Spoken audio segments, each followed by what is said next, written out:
Obrigado, então, pelo convite. Não sei o fórum que escolheu, e é uma honra estar nessa iniciativa desse congresso americano e espero que possa contribuir para isso no decorrer dos anos. Obrigado aos meus colegas, obrigado, Maria. Então, vamos seguir aqui, deixa eu ver.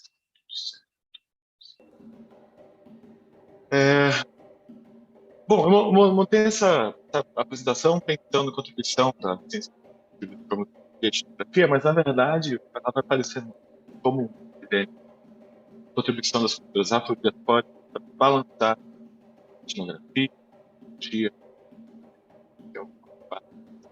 Mas eu vou tentar tratar essas perspectivas de outro. Bom, tenho que dizer que eu faço parte da pesquisa Corpus Lab, três docentes, Locke, eu, Maria Nunes, onde a gente trabalha nesses tópicos, e dentro do laboratórios em Minas Gerais, Belo Horizonte, agora está se movendo para o centro de Belo Horizonte, que é bastante interessante. Bom, por que se aventurar por outras matrizes culturais, esse território das ciências cognitivas, principalmente, que estão vinculado a outras histórias musicais, né? É uma mistura. Quando você começa a misturar cognição, musicologia, etnografia e política, as coisas começam a ficar um pouco mais complexas e um pouco mais fascinantes. Então, as matrizes, as culturas afrodiaspóricas, elas têm diferentes padrões culturais e se refletem em diferentes padrões sensoriais, perceptivos, cognitivos. E isso já gera um monte de questões abertas. Isso, por outro lado, as ciências cognitivas abrem janelas onde a gente pode propor novas representações que são muito úteis para musicologia, para etnografia e para cultura em si.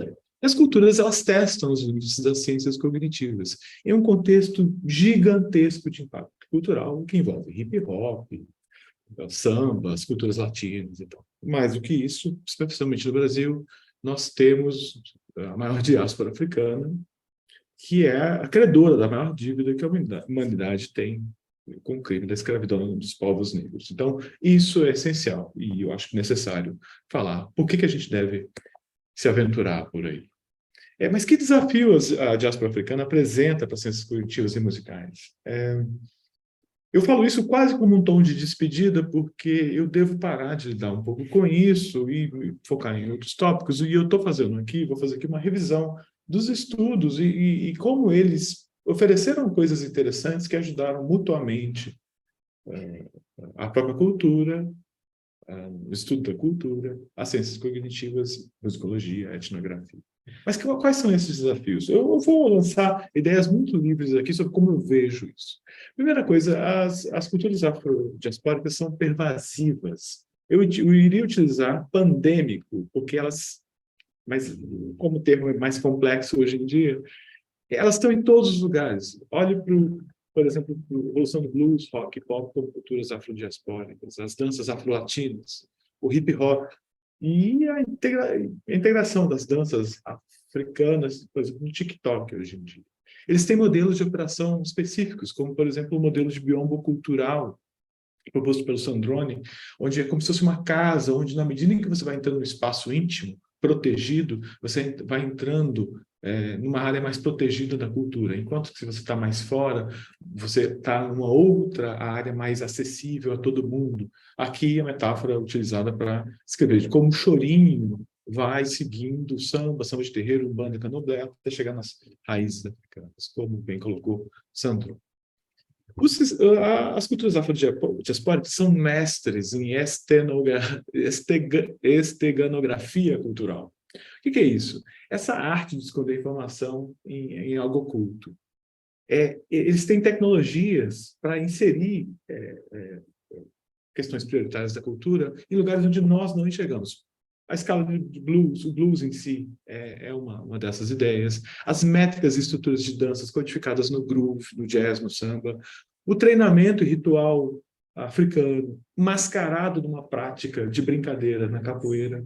E mesmo os ritmos representativos da esfera do rito, né, inseridos na rítmica da música popular brasileira. Isso são formas de esconder padrões importantes da cultura, e codificar isso de modo, por conta da resistência, né, de modo que isso não seja tão claro. Isso é fascinante para as ciências cognitivas e envolve outra série de possibilidades de estudo. Outra coisa extremamente interessante é esse laboratório de cognição estendida, que é a relação das culturas afrodiaspóricas com a cultura material. Ao mesmo tempo que os objetos são muito importantes, instrumentos, a culinária, a vestimenta e tudo integrado, ao mesmo tempo eles ressignificam os objetos o tempo todo. Então, se você não tem instrumentos, você usa o disco que está ali. Se você não tem um quadro para pintar, você usa uma parede, como no caso do grafite. E assim por diante. O blues, fazendo instrumentos com caixa de sapato. Então, é muito interessante a relação com a cultura material e, de cara, com a cognição estendida. A cultura afrodiaspórica tem uma integridade situacional ampla, é um laboratório de cognição situada porque qualquer divisão do contexto cultural é claramente percebível. É muito difícil você entender capoeira sem entender a dança, o chão, os cantos. E quando isso é separado, é muito difícil de voltar. Ao mesmo tempo, isso reafirma as relações entre música e dança, que é a parte mais íntegra dessas características. Outra característica, talvez a mais importante, é o reconhecimento do conhecimento musical como incorporado. O engajamento com a música e a dança não é uma exceção, é uma regra. A cultura é uma performance. Isso coloca a gente de cara com um fato de resistência, como a mensagem da resistência, que é o corpo e a racialização, quer dizer, o corpo em performance. Ele mostra na cara da sociedade a racialização e o crime que foi feito. E isso é extremamente importante e desafiador para as ciências cognitivas. Mas como a gente vai fazer esse processo? Como a gente avança isso utilizando os métodos e ferramentas e representações que a gente traz da musicologia? Isso não é possível com isso, nem com notação Laban, por exemplo, que está aí no centro, que é tão ou mais complexa que qualquer notação musical. Como é que você escreve um contexto como esse que eu vou mostrar aqui com essas ferramentas, onde tem muito mais coisa do que música acontecendo? Crianças aprendendo, contexto, música, ritual.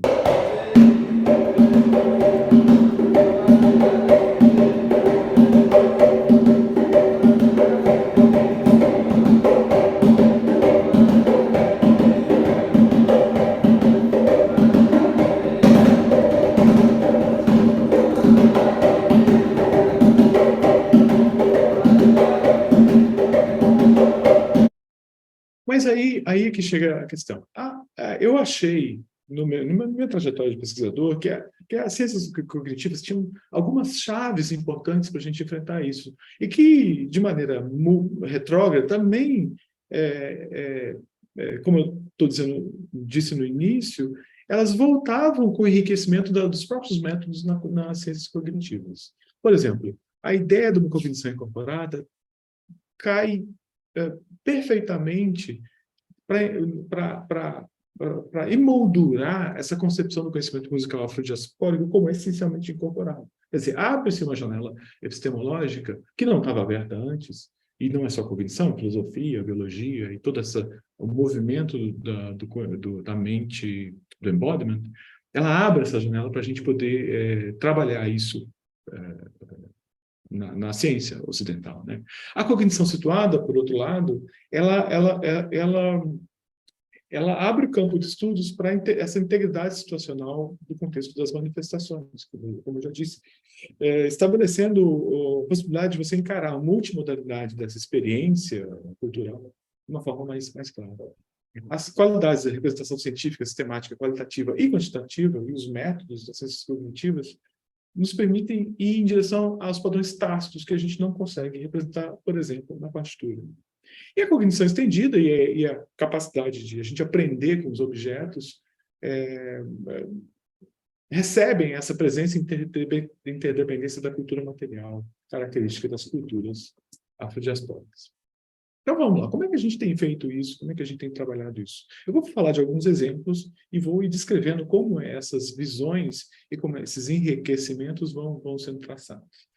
Em 2021, a gente fez um trabalho, eu orientando o Moreira, sobre o samba de gafieira. O samba de gafieira é um espaço e é um estilo de dança, salão, dançado a dois, onde a transmissão ela é feita por meio de aulas, né? Hoje está bem estruturado, e tem uma série de terminologias extremamente interessantes sobre para cada passo.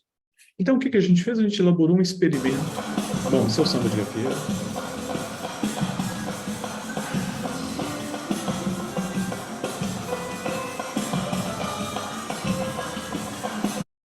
Então, nós elaboramos um experimento que já é uma exceção na própria musicologia e na etnografia clássicas, onde a gente solicitava que o bailarino realizasse uma dança improvisada, reagindo a duas estruturas musicais que nós sequenciamos, e a ideia é ver como que essa improvisação estrutura, como é que ele estrutura esses elementos, esses passos já registrados na cultura no decorrer dessa estrutura musical. O experimento em si, que se aproxima do estudo de caso, se aproxima, na verdade, de um quase experimento, porque ele não pode ser tão fechado quanto o experimento clássico, e se aproxima também da observação etnográfica, ele é uma mistura, né?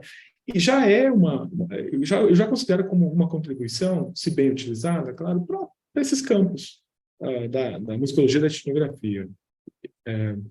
Então, a ideia era essa, então a gente gravava e depois nós classificávamos, anotávamos cada passo, e cada passo no tempo, utilizando o software Elan, e no registro de um banco de dados. A música também foi anotada.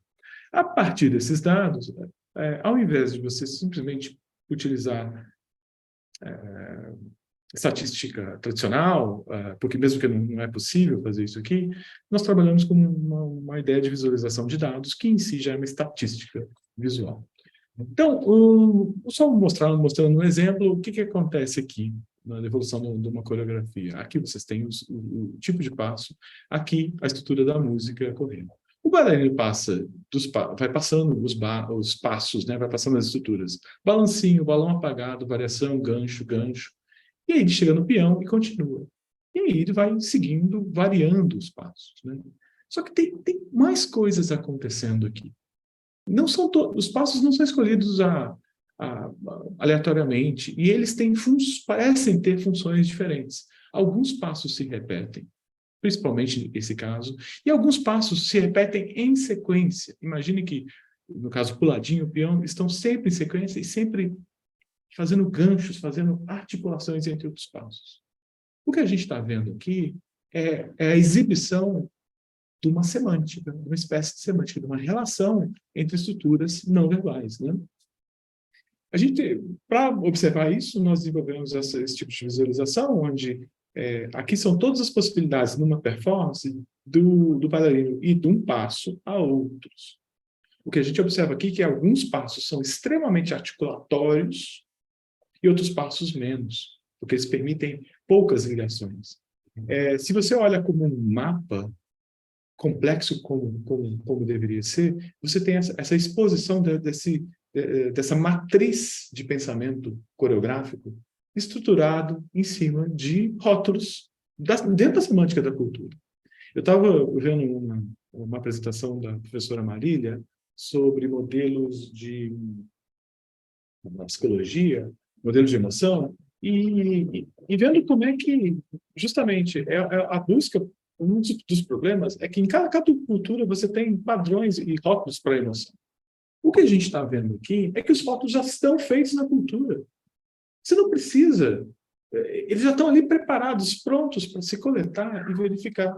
Então, não há, é muito interessante essa exibição de relações entre coisas que já estão presentes na cultura, verbais, não verbais, corporais e musicais, né? Enfim, o Kepler, a Kepler, né, já tinha feito essa relação através da ideia de analogia entre dança e linguagem. O próprio Baca tentou fazer isso também com dança norueguesa. Stuart e Bradley, eles tentaram fazer esse processo de entender essa gramática dos passos como um contínuo de poses, e eu mesmo tentei fazer coisas parecidas em relação aos quadros de referência na geometria dos gestos.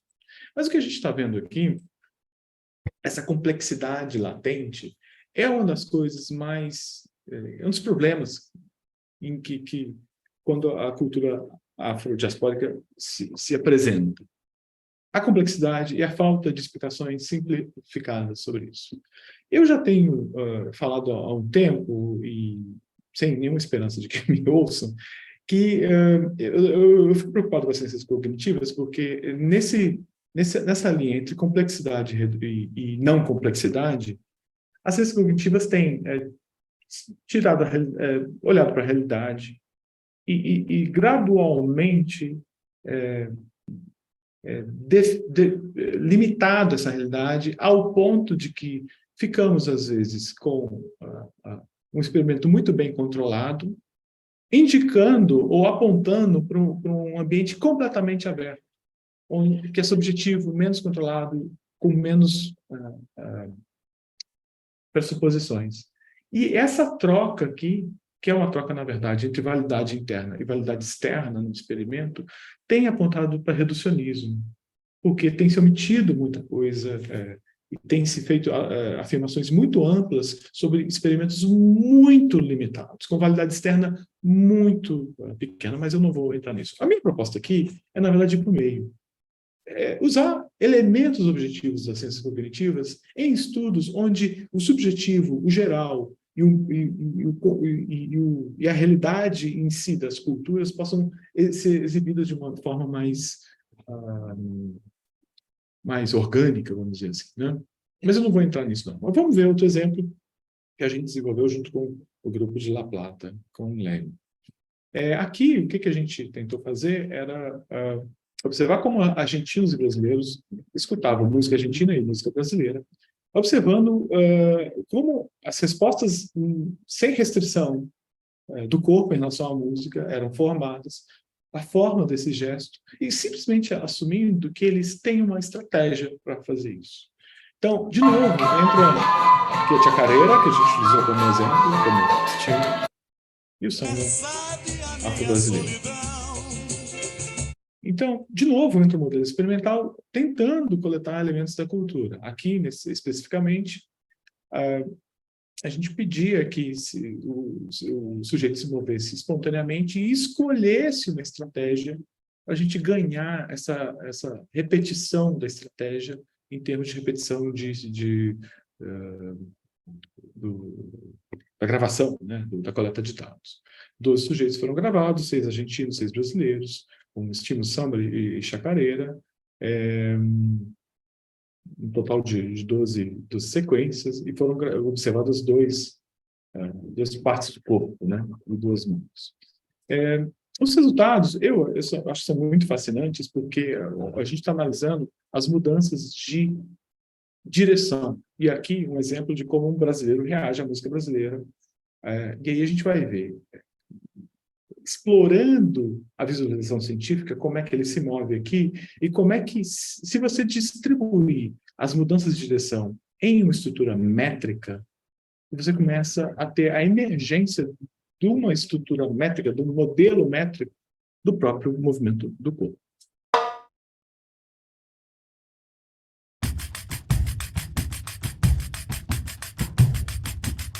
Então, a cada mudança de direção, você tem um elemento sendo adicionado em sua temporalidade específica na régua métrica.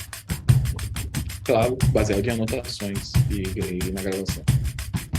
E aí você vê modelo métrico, ou a métrica, talvez a métrica subjacente, ou o esquema mental do que é a relação métrica entre métrica e movimento, emergindo de alguma forma, ou parte dele emergindo, nas mudanças de direção. E aí, com todas as complexidades, pequenos atrasos, amplitudes e tal. Isso pode ser observado nos capítulos de livro que a gente desenvolveu sobre o método. Coisas hiper interessantes que podem ser observadas também é a diferença entre a escuta que desemboca em movimento dos brasileiros, de música brasileira, e a escuta dos argentinos, que também desemboca em movimento da música brasileira, além de outros resultados. Mas onde está essa ginga do samba, né? Assim, e aí falando, a gente sempre tem que retomar nessa complexidade, falando de música especificamente, né?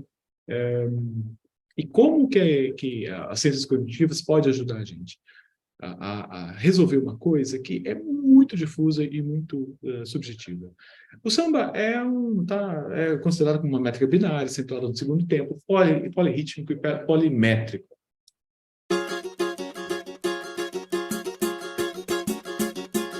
O santo que faz milagre também castiga. Então, a teoria, assim, quando se estuda o groove, ela coloca muito nesse nível métrico mais alto, mais rápido, essa ideia de que o groove pode ser uma variação dos desvios de uma régua métrica, aqui nas semicolcheias. E aí, o que a gente fez? A gente gravou música comercial, a gente analisou música comercial, analisou justamente essas semicolcheias da música comercial, mas também fizemos um experimento pedindo que as pessoas simplesmente vocalizassem o samba. E no Brasil, isso é muito comum.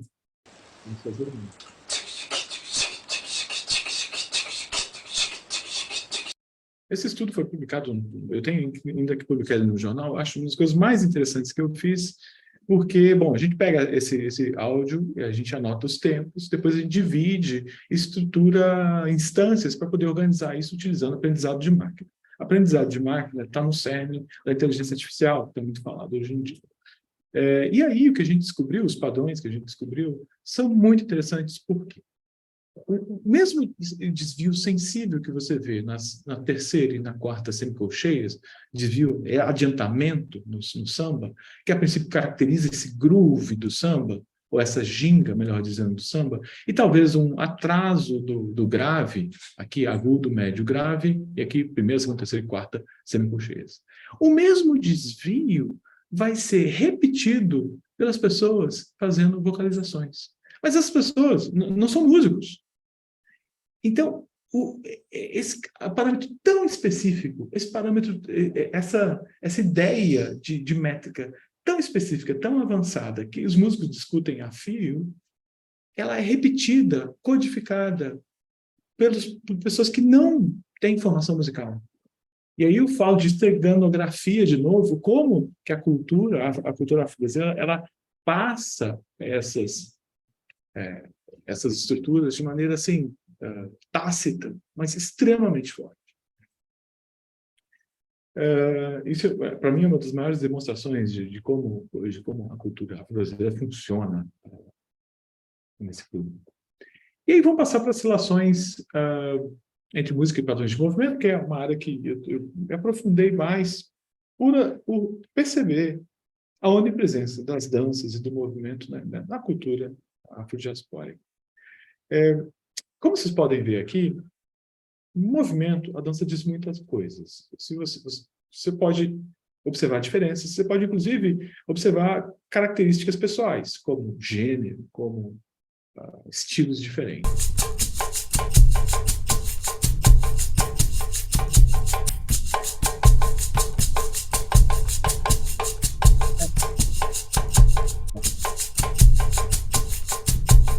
Então, Desmond, uma técnica da dança fantástica, ela diz que o movimento é tão umbíquo, quer dizer, tão permeabilizado na sociedade, tão naturalizado, a ponto de passar quase desapercebido como sistema simbólico, por isso que a gente às vezes nem fala disso na música, que ele serve como um marcador para a produção de identidade, de gênero, de raça, de etnia, de classe, e identidade nacional.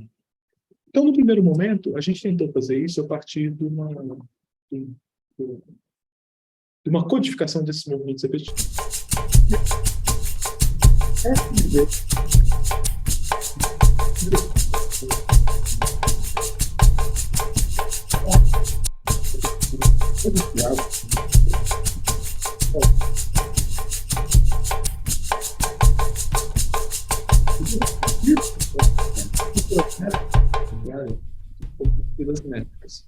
gente fazer o computador perguntar os padrões.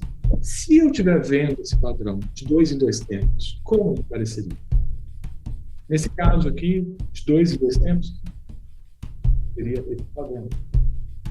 De 4 em 4 seria esse. Então, o que você está vendo aqui é como fizer.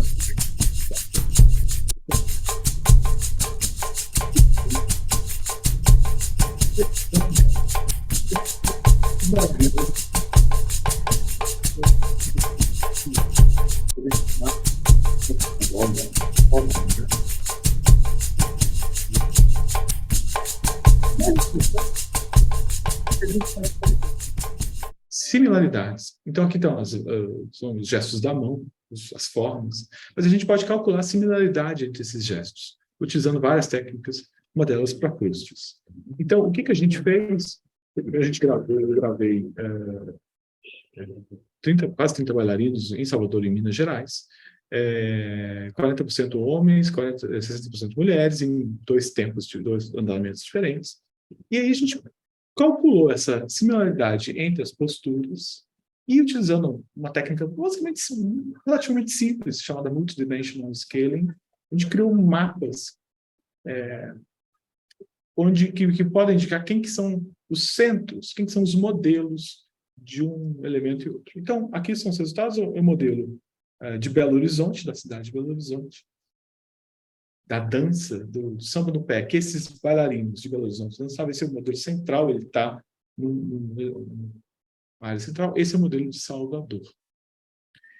E talvez o mais interessante aqui seja o resultado de gênero, onde você tem o modelo da dança do homem, do samba, que é muito específico, e da dança da mulher, falando especificamente do sexo dos bailarinos.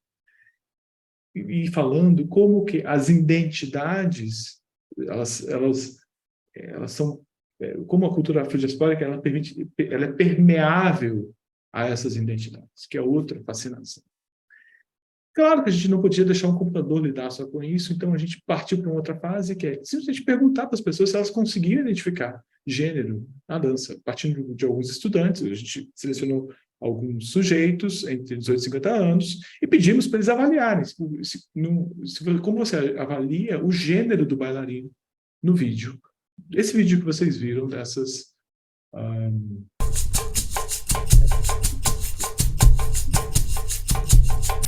Os resultados são hiper fascinantes. Então, o que você tem aqui, aqui são as avaliações masculinas em preto e feminina, aqui são os graus, e aqui são os bailarinos, que é o número de avaliações. Então, você pode concluir que esses bailarinos aqui foram percebidos como gênero masculino, esses foram percebidos mais como feminino, e tem essa zona neutral aqui. Só que se você olha para os sexos dos bailarinos, o que você vai ver é que, sim, os bailarinos do sexo masculino estão muito bem percebidos como em sua dança, porque não tinha nenhuma informação sobre roupas, nada.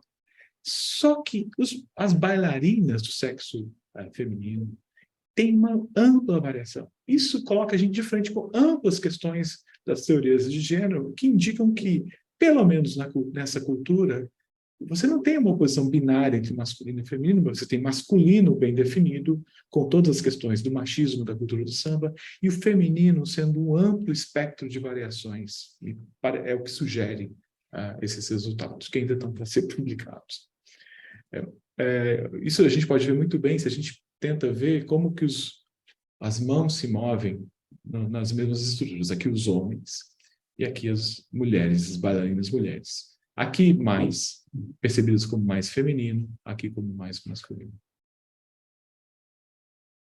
Novamente, representações e combinações entre experimentos e cognição, ciências cognitivas, dão esse tipo de resultado para a gente.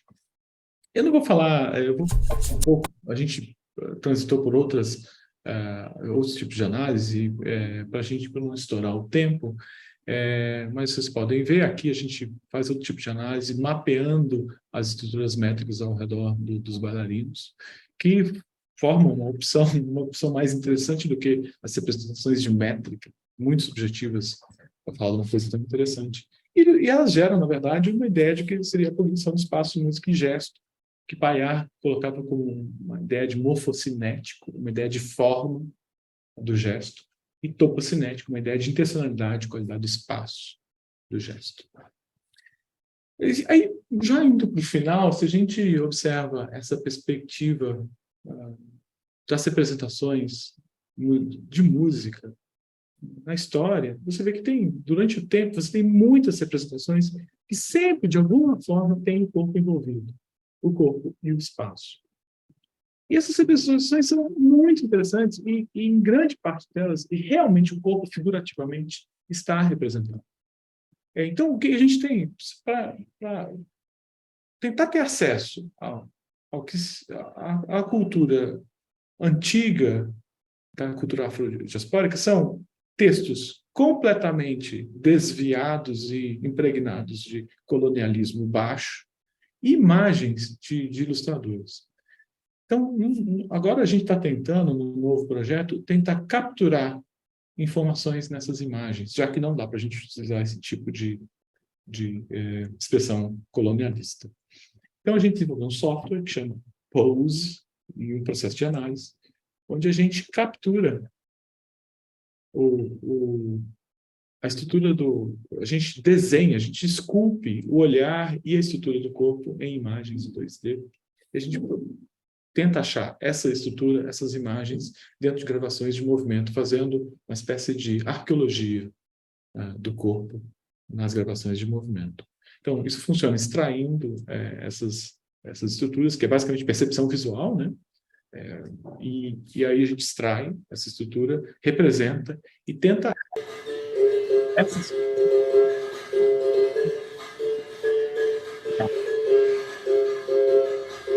Eu nem poderia estar divulgando muito isso, não, está em publicação, mas tem coisas fantásticas acontecendo. Aqui está a pose na pintura, aqui são os candidatos à melhor pose, e aqui a similaridade entre a pose e toda a gravação de movimento de capoeira. Então eu tenho como achar em que passo da capoeira estava no grave, no agudo, se estava em qual estrutura métrica, dependendo do candidato. Mais do que isso, a gente está indo muito mais além, aqui contextual, né? Aqui a pose-chave antes e depois, para você ver como é que o capoeirista pode chegar nessa pose, um processo de arqueologia mesmo, de onde está essa figura. E mais ainda, a gente está desenvolvendo modelos de probabilidade na estrutura métrica da capoeira, onde essa pose, em termos de similaridade, pode ser encontrada. Em breve a gente vai publicar isso. Bom, para finalizar, tem alguns mestrandos avançando em alguns tópicos. O Igor Tolentino está trabalhando com TikTok, que envolve muito...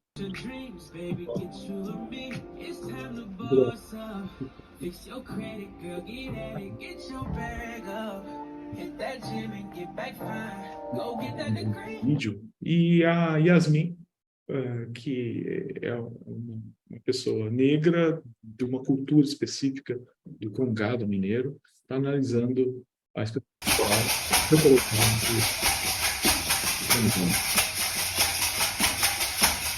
várias formas. Isso vai muito mais além, e a gente está, por exemplo, utilizando essas mesmas técnicas, né, para poder analisar gestos na escultura, e mesmo utilizando as mesmas tecnologias que a gente utiliza para analisar a dança, para analisar a estrutura da escultura. Só para dar uma ideia de como é que está se desenvolvendo isso. Então, assim, eu vou terminando por aqui. A gente está com o mestrado para abrir, provavelmente um doutorado para abrir. Se vocês souberem de quem é alguém que está querendo estudar isso com a gente, essas formas, entre outras, estamos abertos e seria muito bom ter colaborações até de fora do país. A gente tem muitos projetos financiados aqui, então fiquem ligados no Corpus Lab. A gente está realmente precisando de gente, a gente não está com mão para fazer tanta coisa que a gente tem que fazer. Então é isso, muito obrigado. Eu acho que eu terminei quase a tempo.